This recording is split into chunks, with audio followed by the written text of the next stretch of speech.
Hi everyone. आज हम करेंगे मार्केटिंग के 20 क्वेश्चंस 20 मिनट्स में।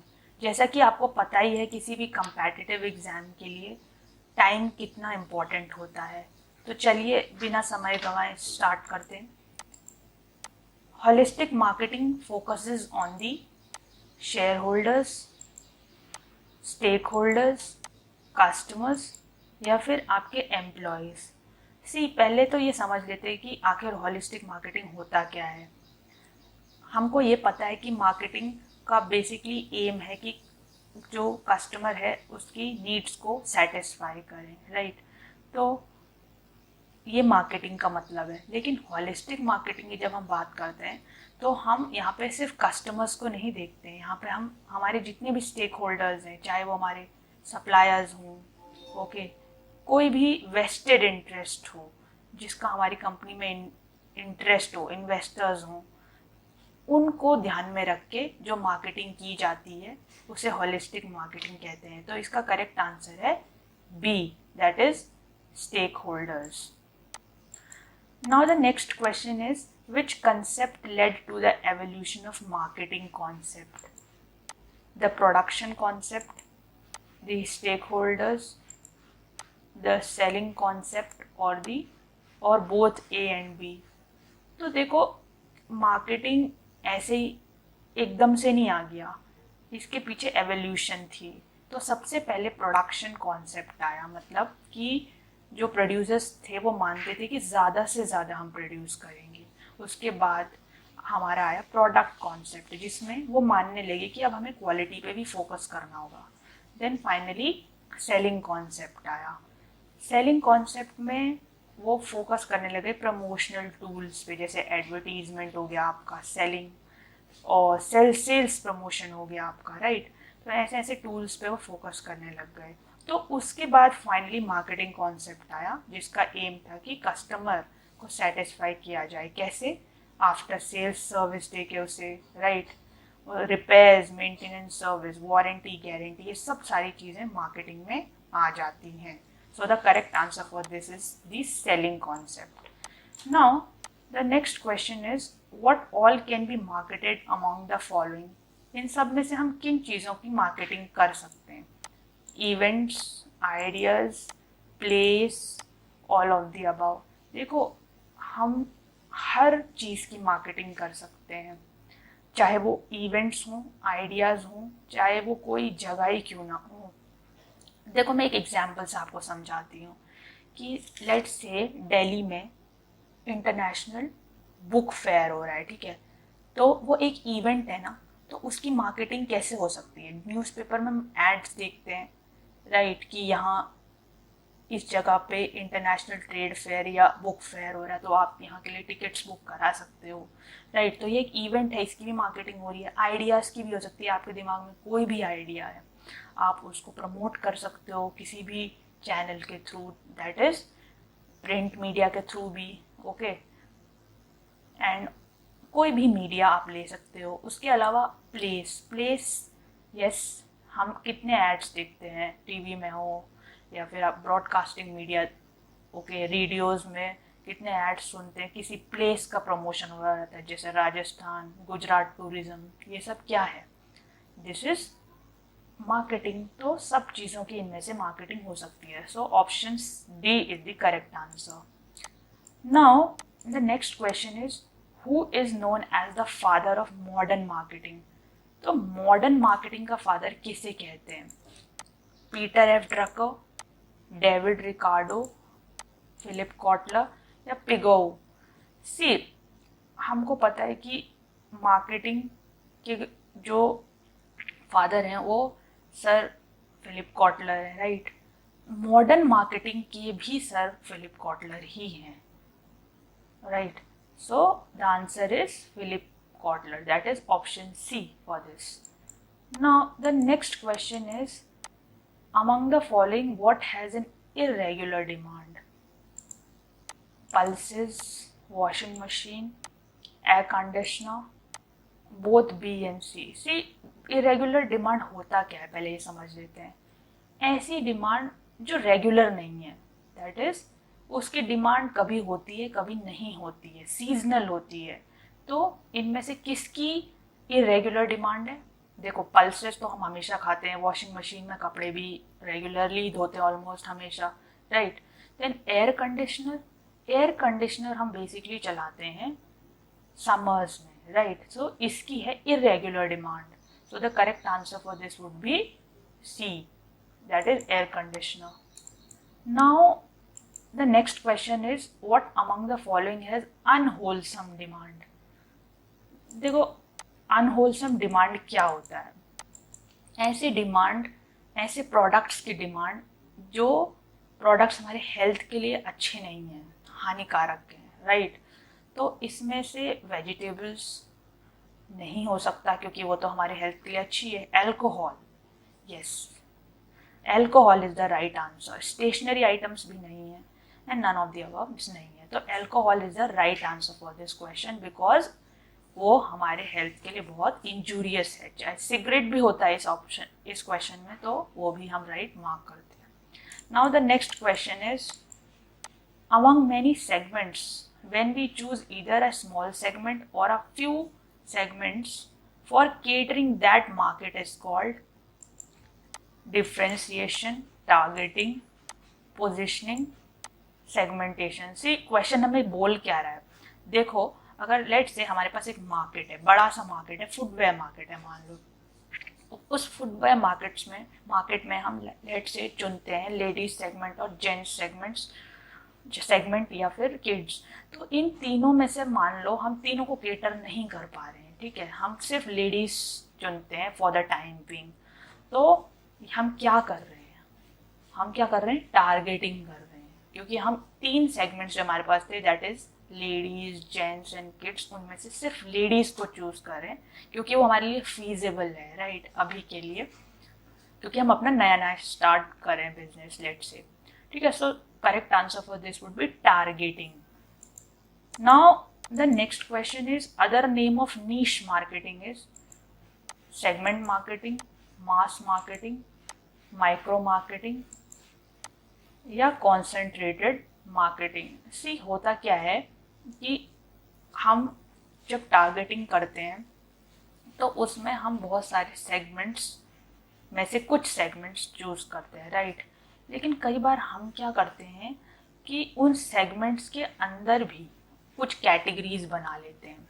अगर मैं हिंदुस्तान यूनिलीवर की बात करूं तो उसका जो पर्सनल केयर सेगमेंट है उसके अंदर भी उसके बहुत सारे कैटेगरीज हैं, जैसे हेयर केयर हो गया, ओके, देन उसके पर्सनल या ब्यूटी केयर हो गया, तो उसके अंदर भी उसके कुछ कैटेगरीज हैं, राइट। तो उन कैटेगरीज में जब हम उसे डिवाइड करते हैं तो हम उसे क्या कहते हैं? उसे हम मास मार्केटिंग या डिफरेंशिएटेड मार्केटिंग कहते हैं। लेकिन कॉन्सेंट्रेटेड मार्केटिंग में हम क्या करते हैं? बहुत ही छोटे सेगमेंट को चूज कर लेते हैं, राइट। मतलब कि हम क्या करते हैं कि हम उसके अंदर कोई भी कैटेगरी नहीं बनाते हैं, राइट। हम सिर्फ और सिर्फ लेट से पर्सनल केयर ही बनाएंगे। हिंदुस्तान यूनिलीवर लेट से अगर सिर्फ पर्सनल केयर के अंदर ही प्रोडक्ट्स बना रहा है, अंदर फिल और कोई कैटेगरीज ऐड नहीं कर रहा है, तो उसे नीश मार्केटिंग कहते हैं, right. Now the next question is what among the following is not one of the generic strategies of Michael Porter?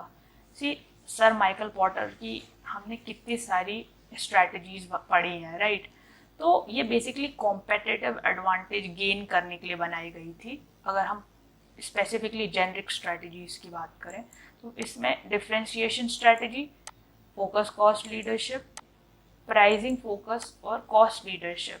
सी इसमें जो करेक्ट आंसर होगा वो है प्राइसिंग फोकस स्ट्रैटेजी, बिकॉज उनके हिसाब से डिफरेंशिएशन स्ट्रैटेजीज इसके अंदर आती है जब हम अपने प्रोडक्ट को यूनिक बनाएंगे, भले ही वो थोड़ा महंगा भी हो लेकिन वो बिकेगा क्योंकि वो दूसरों से अलग है, यूनिक है। फोकस कॉस्ट भी इसके अंदर आ जाता है बिकॉज इसमें हम क्या करते हैं कि हम एक छोटा सा सेगमेंट ले लेते हैं, ओके, और उसको कम प्राइस पे चीज़ें बेचते हैं, राइट।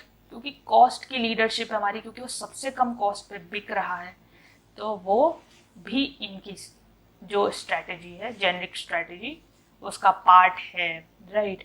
कॉस्ट लीडरशिप भी है क्योंकि इसमें हम बड़े मार्केट को केटर करें। फोकस कॉस्ट लीडरशिप में हम छोटा सा मार्केट या छोटा सा सेगमेंट ले रहे हैं, लेकिन यहाँ पे हम कॉस्ट लीडरशिप में बहुत बड़ा मार्केट, बहुत बड़ा सेगमेंट होता है हमारे पास, तो ये भी है। लेकिन प्राइसिंग फोकस स्ट्रैटेजीज के अंदर नहीं आता है, राइट। और तो 4 स्ट्रैटेजीज उनकी basically differentiation, focus cost leadership, focus, differentiation and cost leadership strategies हैं, बस ये चारों हैं। Now the next question is positioning is creating a loyalty for the product, image, identity और both B and C.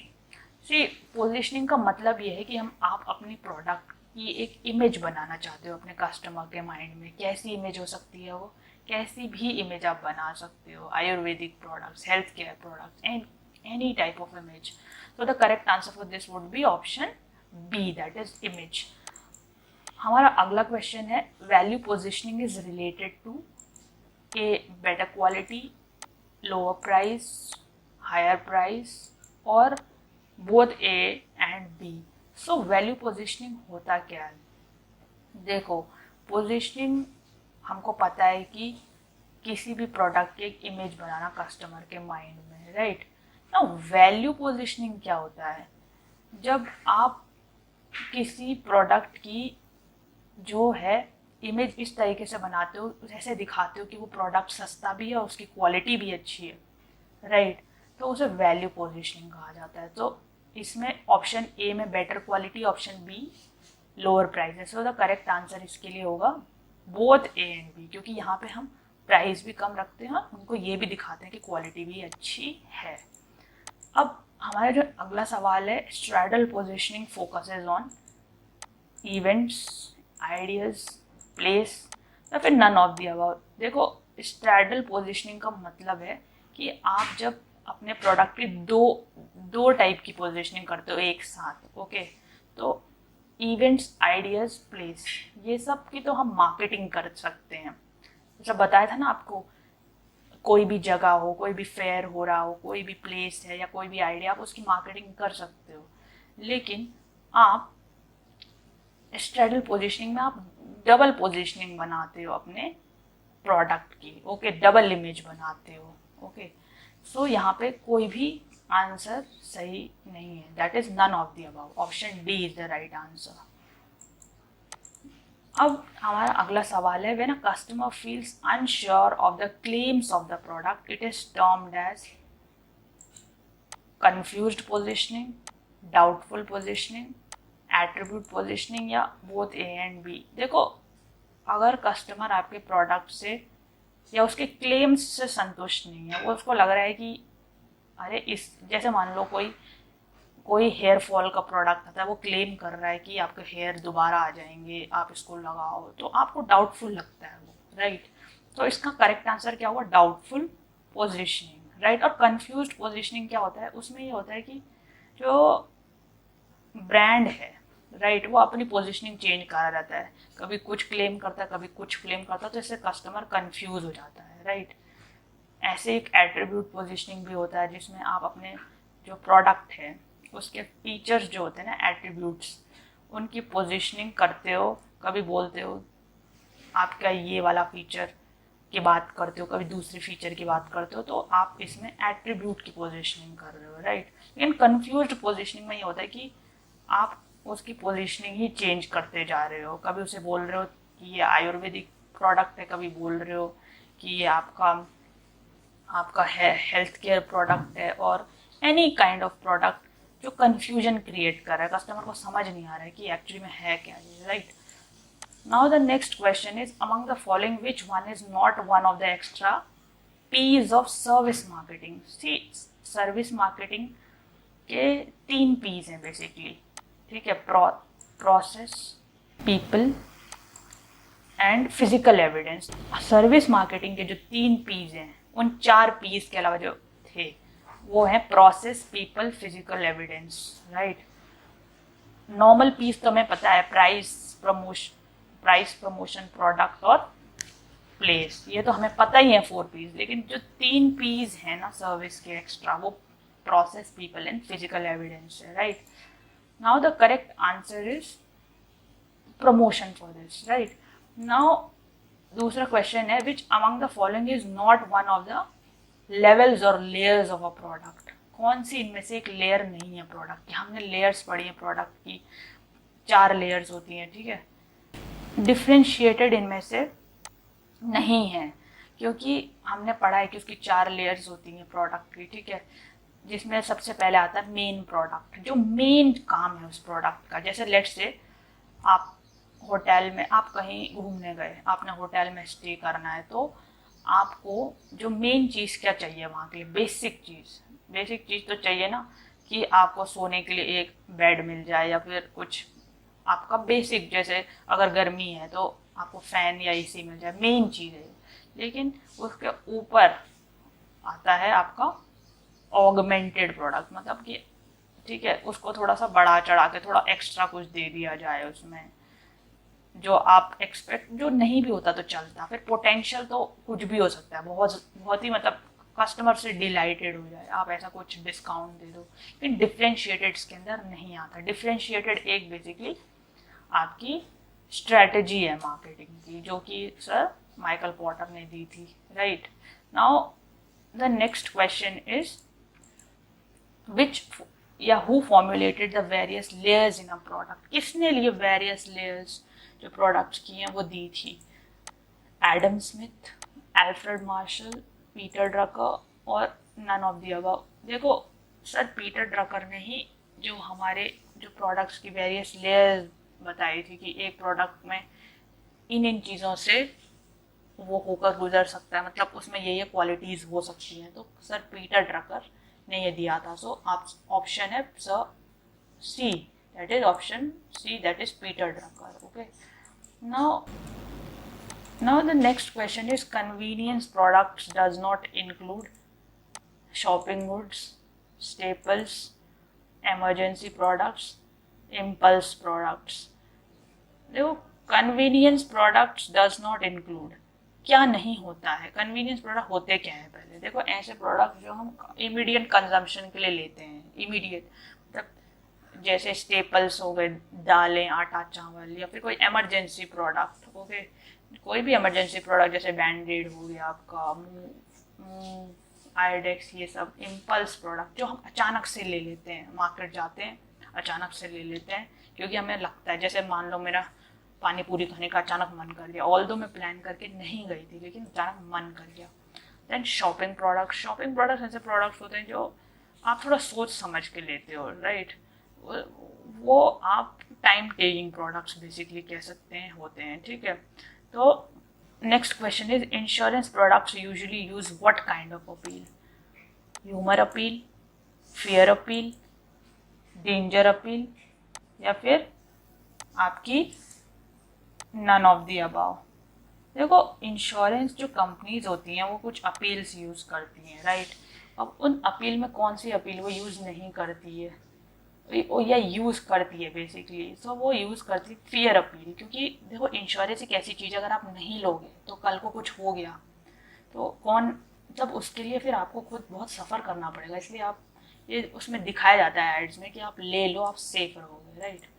Now the next question is if a company sets the price keeping in view its competitors it is said to be. अगर एक company कोई भी price set कर रही है अपने competitors को नज़र में रख के, तो उसे क्या कहते हैं।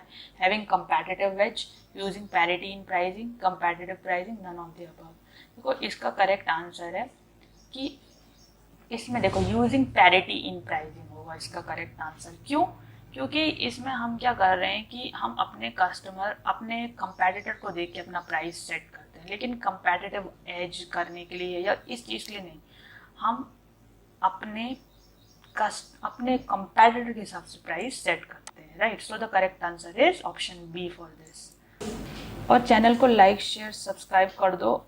जितनी भी आपको डाउट्स हैं मार्केटिंग के रिगार्डिंग या MCQ सॉल्व करने में दिक्कत आती है, तो मेक श्योर आप ये वीडियो ज़रूर देखें, ताकि आपको टाइम आपका सेव हो, ठीक है। एग्ज़ाम में आपको कोई डिले ना हो, आपका समय बचे।